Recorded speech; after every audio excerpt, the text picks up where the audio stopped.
দর্শকবাসী, আমি একজন সাধারণ মানুষ, কৃষক।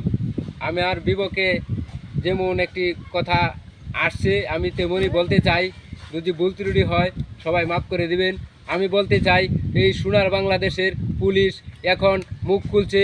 বিগত 15টি বছর যাবৎ গেল তারা একটি মুখ খুলে নাই। তারা মুখ খুলে বলে তাদের নাকি উপরের ছাড়েদের কথায় তারা নাকি দুর্নীতি করেছে। ঠিক।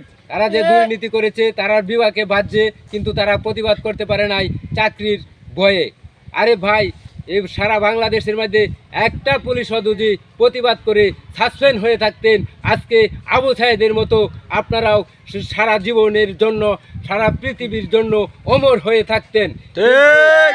কিন্তু একটা পুলিশ ভাইও আপনারা এগিয়ে আসেন নাই, সাসপেন্ড হন নাই, চাকরি বাঁচিয়েছেন। দেশের কি আপনারা কোনো গণতন্ত্র আপনারা করতে পারেন নাই। আপনারা শুধু খালি চাকরি করলেন। চাকরির জীবনে ভুল যে হয়েছে সেটা এখন আপনারাই নিজেই বলতেছেন, কিন্তু দেশের জন্য কিছু করেন নাই।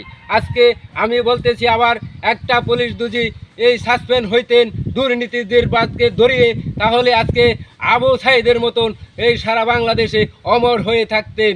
কিন্তু আমি এখন বুঝতেছি যে সারা বাংলাদেশে একটা পুলিশও আমরা পেলাম না।